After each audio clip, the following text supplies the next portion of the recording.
औज़ुबिल्लाहिमिनश्शैतानिर्रजीम बिस्मिल्लाहिर्रहमानिर्रहीम। अस्सलाम वालेकुम माय डियर स्टूडेंट्स, उम्मीद करता हूँ आप सारे खैरियत से होंगे। वेलकम करता हूँ वाइट चाय एकेडमी के एक और ज़बरदस्त लेक्चर के साथ, एक ऐसा प्लेटफॉर्म के जहाँ पे आप सिर्फ एक सब्जेक्ट नहीं, बहुत सारे सब्जेक्ट को बहुत सारे टीचर के साथ इंशाल्लाह पढ़ेंगे। और अगर आप चैनल पे न्यू हैं, चैनल को सब्सक्राइब कर दीजिएगा। ऑलरेडी फॉलो कर रहे हैं तो दोस्तों के साथ शेयर भी कर दीजिएगा। और डिस्क्रिप्शन में बहुत सारे लेक्चर्स के लिंक्स दिए हुए हैं, तो वहाँ पे जाके वो लेक्चर्स आप देख सकते हैं। ठीक है। फर्स्ट ईयर केमिस्ट्री पढ़ रहे हैं, चैप्टर नंबर 6 सॉलिड्स हम पढ़ रहे हैं। ठीक है। और उसमें one of the most important topic जो यूनिट सेल है, जिसको हम सेल कहते हैं, बायो में सेल्स की जब हम बात करते हैं, ठीक है, तो या हम आम लाइफ में जो ब्रिक्स की बात करते हैं कि किस तरह ब्रिक्स एक पूरे बिल्डिंग को खड़ा कर देती है, ठीक है, ब्लॉक्स की बात करते हैं, वो बेसिक पार्टिकल की बात करते हैं जो कि मतलब खुद को रिपीट करके एक पूरा सिस्टम जनरेट करता है। ठीक है। तो उस पर आज हम बात करते हैं। तो सबसे पहले हम बात कर लेते हैं यूनिट सेल में। यूनिट सेल हमारे पास केमिस्ट्री में और फिर सॉलिड्स में क्या है यूनिट सेल। तो पहले मैं इस यूनिट सेल को ड्रा करने की कोशिश करता हूँ बोर्ड पे, फिर उसी पे हम बात करते हैं कि ये हमें इंफॉर्मेशन क्या दे रहे हैं बेसिकली। तो वहाँ से आपको थोड़ा सा ईजी हो जाएगा। ठीक है। तो सबसे पहले हम एक क्रिस्टल को ड्रा कर लेते हैं। मेरी ड्राइंग कुछ ज़्यादा अच्छी तो नहीं है, लेकिन कोशिश करता हूँ।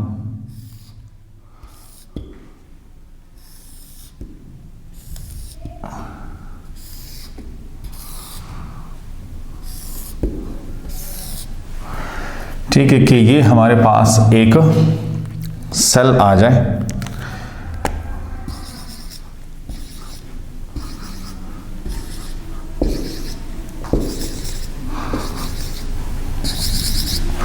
ठीक है, जिसमें ये हमारे पास जी प्लान है, जी एक्सिस, ये हमारे पास एक्स एक्सिस, और ये हमारे पास वाई एक्सिस ये मौजूद है। अब ये हमारे पास बेसिकली एक यूनिट सेल है। क्या है? एक यूनिट सेल। आपने हंसते नहीं है, मैंने कहा ड्राइंग मेरी कोई ज़्यादा अच्छी नहीं है। ठीक है। तो मैंने जस्ट कोशिश की है कि आपके सामने एक यूनिट सेल को मैं ला सकूं। तो ये हमारे पास वो यूनिट सेल है। अब इस यूनिट सेल से हमें इंफॉर्मेशन क्या मिलती है? सबसे पहले हम कहते हैं कि ये खुद को रीजनरेट करता है या रिपीट करता है। क्या करता है? रिपीट करता है। कि क्या कि एक क्रिस्टल सिस्टम को बना सके। मतलब ये है कि ये फर्दर रिपीट हो के, मतलब ये है कि एक के बाद दूसरे के बाद तीसरा, चौथा, 15, इस तरह ऊपर जाके ये एक पूरा सिस्टम खड़ा कर देता है। तो आपने इसको जहन में रख के आप फिर वो ब्रिक्स का वो एग्जाम्पल ले ले, इसको देख के, और जहन में वो ब्रिक्स वाले जो ईंट जिसको हम कहते हैं कि वो जब मैसन काम करता है तो एक ईंट, दूसरी, तीसरी, चौथी, इस तरह पूरी वो एक पूरी वॉल खड़ी कर देते हैं। पूरी बुर्ज खलीफा वो एक से खड़ी कर सकता है। ठीक है। अब वहाँ पे ब्लॉक्स लगे हैं, कंक्रीट जो भी लगा है, लेकिन वो एक बेसिक यूनिट है और वो एक दूसरे के ऊपर, तो वो एक तरह से रिपीटिशन है, और यही रिपीटिशन एक पूरे बिल्डिंग को खड़ा कर देती है। ठीक है। ये इसकी पहली प्रॉपर्टी है। सेकंड क्या है? ये एक स्मॉल ज्योमेट्रिकल शेप है। ये क्या है? ये एक स्मॉल ज्योमेट्रिकल शेप है, not a big unit, small geometrical shape है। लेकिन ये स्मॉल ज्योमेट्रिकल शेप क्या करता है? ये स्मॉल ज्योमेट्रिकल शेप सारी प्रॉपर्टीज रखता है जो किसी एक क्रिस्टल सिस्टम में हो सकती है। मतलब क्या है?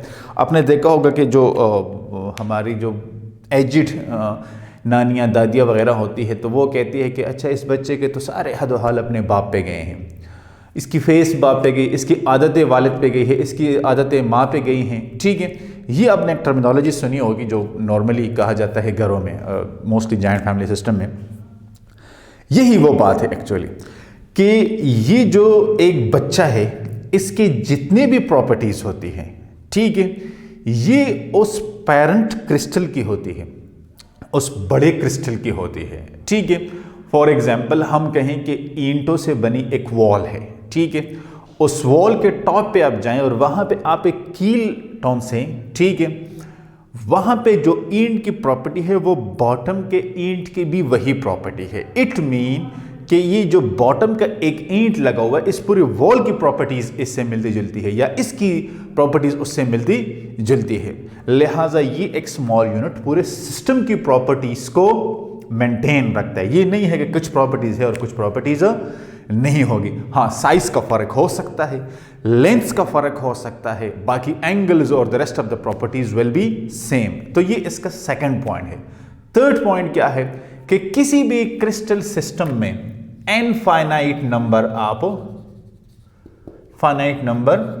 आप यूनिट सेल हो सकते हैं। मतलब यह है कि काउंटलेस हो सकते हैं, कोई स्पेसिफिक नंबर बहुत सारे हो सकते हैं, काउंटलेस नंबर आप यूनिट सेल हो सकते हैं। मतलब ये कि आपने एक बड़ा यूनिट सेल लिया, ठीक है, उस बड़े यूनिट सेल में काउंटलेस स्मॉल यूनिट सेल हो सकते हैं। या आपने एक क्रिस्टल को लिया, उसमें infinite number of unit cell हो सकते हैं, infinite number of unit cell उसमें हो सकते हैं। तो ये आपने एक चीज याद रखनी है, ठीक है। अच्छा, फोर्थ पॉइंट हमारे पास है कि इसके अगर हम कैरेक्टराइज करें कि एक सिस्टम को दूसरे सिस्टम से हम अगर इसका फर्क निकालते जाएं तो फिर कैसे निकालेंगे? तो कैरेक्टराइजेशन इसकी होगी लेंस, जो कि ए, बी और सी है, एंड एंगल्स हैं अल्फा, बीटा एंड गेमा। इसके जरिए हम फिर इसको कैरेक्टराइज कर सकते हैं। डोंट वरी, ये मैं सेल पैरामीटर्स में आपको फिर बताता हूं इंशाल्लाह, ठीक है। तो इसके जरिए हम इसको कैरेक्टराइज कर सकते हैं, ठीक है। अच्छा, इसको बेसिकली जो बिल्डिंग ब्लॉक का वर्ड इसके लिए इस्तेमाल किया जाता है कि ये बिल्डिंग ब्लॉक है। ये इसको बिल्डिंग ब्लॉक क्यों कहते हैं? इसको बिल्डिंग ब्लॉक इसलिए कहते हैं कि इसमें जितनी भी इंफॉर्मेशन है वो उस क्रिस्टल में मौजूद होती है। तो किसी बड़े क्रिस्टल में मौजूद जितनी भी इंफॉर्मेशन है वो इस छोटे से यूनिट में हो सकती है। फॉर एग्जाम्पल हम कहें कि हमारे पास भाई मेरे जितनी एक टार्च है, ठीक है, वो लाइट देती है, उसमें ये बटन है, ये सर, अब इतनी, मतलब यह है कि हम कह सकें कि 2 इंच की एक छोटी सी टार्च है, वो भी लाइट देती है, उसमें भी वही की फंक्शन है, सारा कुछ वही है। तो इट मीन के जो ये छोटे, हाँ, साइज का फर्क हुआ, लाइट का फर्क हो सकता है, the rest of the information are same. वही चार्जिंग पे चलती है, ये करती है, वो करती है, एग्जैक्टली इस तरह कि जितने पूरे क्रिस्टल सिस्टम में, एक बड़े क्रिस्टल में जितनी इंफॉर्मेशन होती है वो इस यूनिट सेल में वही इंफॉर्मेशन ये एग्जैक्टली रिपीट करता है, आपको देता है, आपको दिखाता है। इसलिए तो हमने ये छोटा सा यूनिट सेल आपके सामने ड्रॉ किया है, ठीक है। अब हम बात करते हैं कि इसकी जो क्लासिफिकेशन होती है, लेकिन क्लासिफिकेशन से पहले हम पढ़ेंगे कि पैरामीटर ऑफ यूनिट सेल क्या होते हैं। देखिए, पैरामीटर ऑफ यूनिट सेल पे अगर हम बात करें तो हमारे पास जो पैरामीटर्स होते हैं, ये अगर हम बात करें कि पैरामीटर्स ऑफ यूनिट सेल, तो यूनिट सेल के पैरामीटर्स, तो यूनिट सेल के इन्हीं पैरामीटर्स के बेस पे इसको क्लासिफाई किया जाता है, ठीक है, इसकी क्लासिफिकेशन की जाती है। और क्लासिफिकेशन जिसके लिए जो सेंट्रल पॉइंट होता है वो हमारे पास क्या होता है? वो हमारे पास होती है सिमेट्री। क्या होती है? Symmetry. So classification of unit cell, classification of unit cell on basis of symmetry. अब अगर हम इसकी क्लासिफिकेशन करें सिमेट्री के बेस पे, तो सिमेट्री के बेस पे हमारे पास ये फिर कितने सिस्टम बनते हैं? ये फिर टोटल हमारे पास 7 सिस्टम बनते हैं। कितने बनते हैं? 7 सिस्टम बनते हैं। डोंट वरी, मैं वो सारे 7 सिस्टम आपके सामने रख देता हूं, ठीक है। तो हम कहेंगे कि 7 system of a crystal, 7 system of a crystal, ठीक है। ये हमारे पास कोई 7 सिस्टम बनते हैं। अब ये 7 सिस्टम को हम एक एक के तरीके वो डिवाइड कर लेंगे, लेकिन पहले हम पढ़ते हैं पैरामीटर्स पे। पैरामीटर्स पे हमारे पास जो पहली चीज है वो है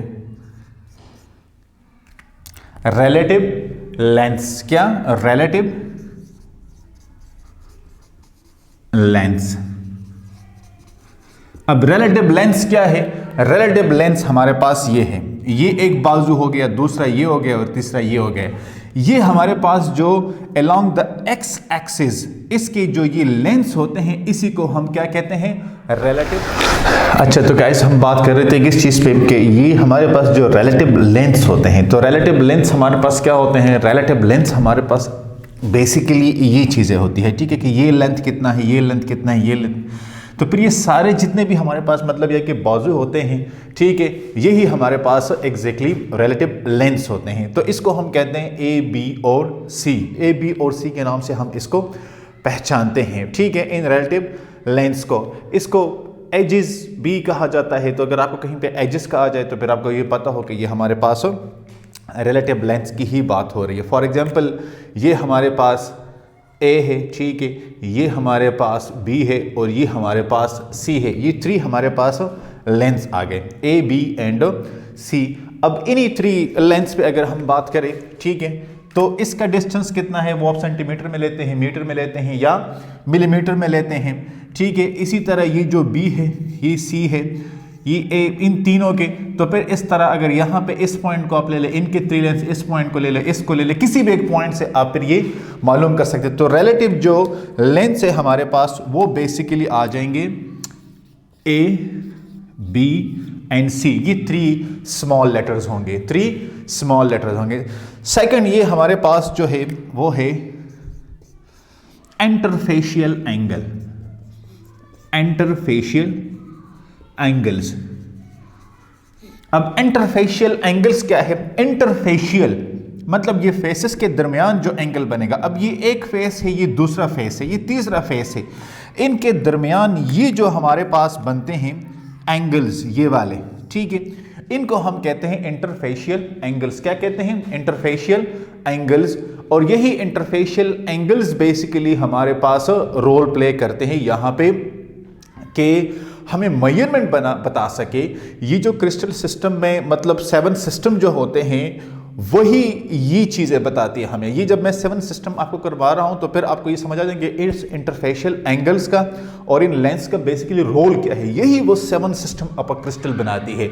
इसमें आप वेरिएशन लेके आ जाएंगे, आपके पास 7 सिस्टम ऑफ अ क्रिस्टल की तरफ आप जाएंगे कि एक क्रिस्टल दूसरे से अगर चेंज होता है तो because of these lengths and angles वो चेंज होता है। There is no other point but the 2 points lengths and these interfacial angles. और इसको हम मतलब ये कि डिनोट करते हैं अल्फा से, बीटा से एंड गैमा से, ठीक है। अब आप कहेंगे कि सर ये मतलब किसी भी 2 लेंस के दरमियान, फॉर एग्जांपल मैं कहूं कि ये ए और बी है, इसके दरमियान कौन सा एंगल होगा? That is now a tricky thing कि ये स्टूडेंट्स को पता नहीं होता कि मैं इसको मेमोराइज कैसे करूंगा। मैं आपको इसका एक ट्रिक बताता हूं। ट्रिक इसका क्या है? अब मैंने सपोज लिया है कि मेरे पास ए और बी, यहाँ पे कौन सा एंगल बनेगा, तो मैंने देखिए इसको एक ऑर्डर में लिखा है। Suppose A for alpha, B for beta, C for gamma.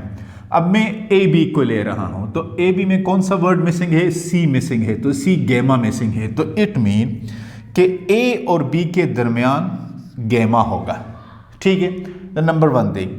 Similarly B और सी, तो बी और सी में कौन सा वर्ड मिसिंग है? ए और अल्फा, तो बी और सी में ये आ जाएगा अल्फा। सिमिलरली सी और ए, अब सी एंड ए, तो बी मिसिंग है बीटा, तो सी और ए का ये जो बाजू है तो ये आ जाएगा बीटा।